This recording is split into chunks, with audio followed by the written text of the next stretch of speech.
Do you know depression? Have you experienced depression? I'm sure that at least one of us in this room has experienced or is experiencing depression. Depression feels like drowning into a silent ocean full of chaos and despair. It leaves you blank, as if oblivion has taken over. And trying to get out can make it even harder to escape, like a trap in quicksand. What I'd like to share with you all today is a piece of my story of how I survived my depression, how it changed me, and what I learned from it. Have you ever felt like you're not beautiful or worthy enough to do something or be something? I assume that we all had this thought in our minds for at least once in our lifetime. Even after knowing that this is the wrong way of thinking, even after being able to tell others not to think in this way, and even after hearing from our inspirational figures that we are worthy of trying and challenging anything we want, and the fact that we are capable of doing it. I was one of those people who had this thought in mind for too long that it eventually took over. I wasn't able to control my thoughts, and the thoughts controlled me. Even worse, those thoughts were eating up my confidence. The main cause of my depression was self-hatred. I wasn't born with self-hatred. In fact, no one is. My self-hatred came from the bullies back when I was in grade 6. Now, the bullies didn't punch me in the face or kick me in the stomach, but they spat out words and phrases that felt like a blunt knife cut through my chest. Those words were pinned onto my head, became the thoughts, and I lost control. In this whole process, hiding was the best strategy that I could come up with, because hiding allowed me to cover my face and body that I feared so much to show to others. I didn't want anyone to see the ugliness I saw on my face, or the shape of my body that I was never satisfied with. This made it very difficult for me to take care of myself, or in other words, to love myself. The most difficult part of surviving depression was getting the words out of my mouth. Depression was not something that I could just come up with to my friends and families and be like, "Hello there, I have depression. I have depression. I have depression." In fact, telling people about my depression was like opening up a vulnerable scar to the public. I had to spend several days and nights just thinking about what might happen if I told my family and friends about my depression.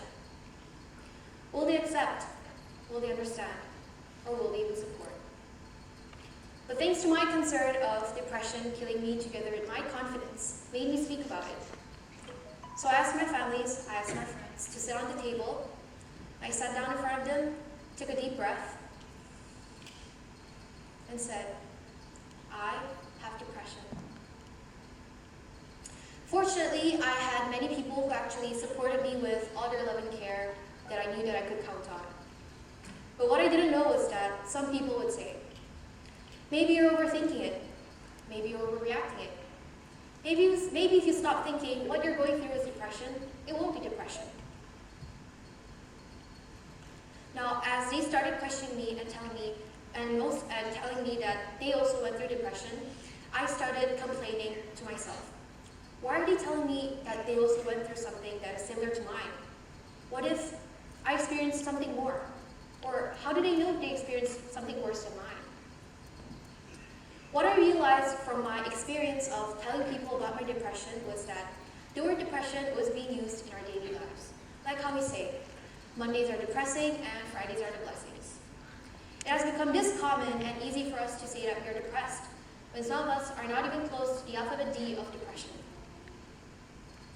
My mistake here was that I started giving scores and ranking these scars and situations that broke people's heart. But it needed healing, not competing. I was so dedicated to find out which one suffered more, him, her, or I, because that's what mattered to me most at that time, not knowing that this was putting myself and the others in a more catastrophic situation.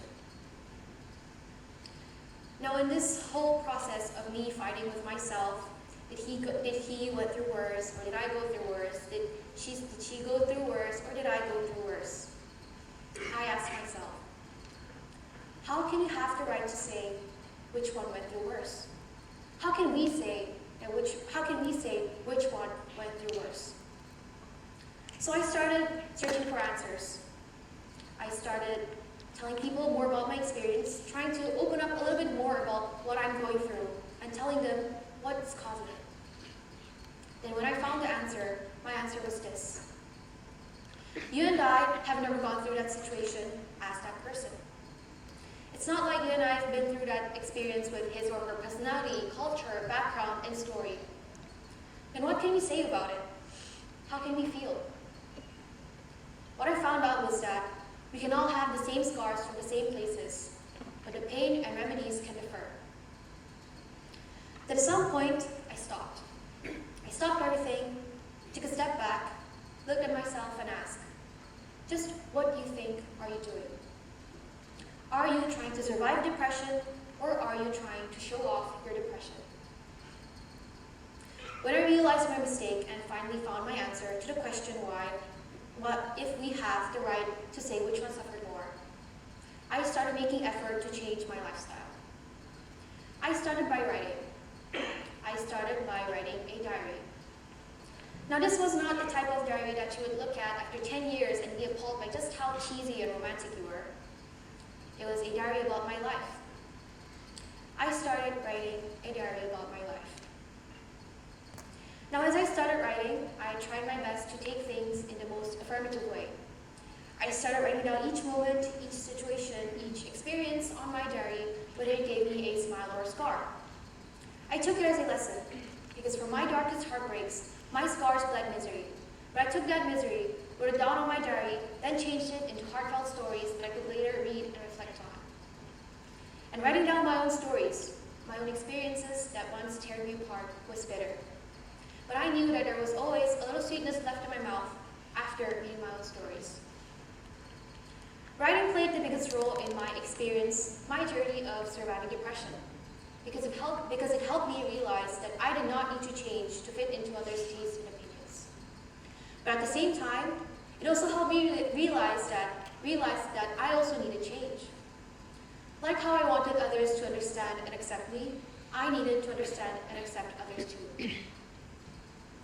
Reading my own stories helped me look at myself and my situation from a different point of view, from a different perspective, as a pitiful heroine in a heart-wrenching story perhaps.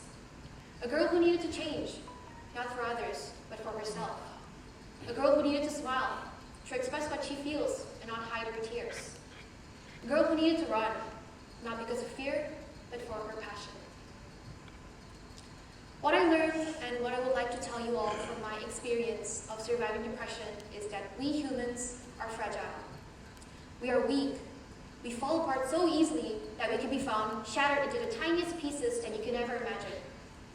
But what I want you all to keep in mind is that we can always come back together, back in peace. Because some of the greatest things are hidden so deep underground that you'll have to hit rock bottom to achieve it. Depression nearly killed me, but it became the turning point of my life where I could change and grow. And growing up from depression was hard and painful, but I must say that it was worth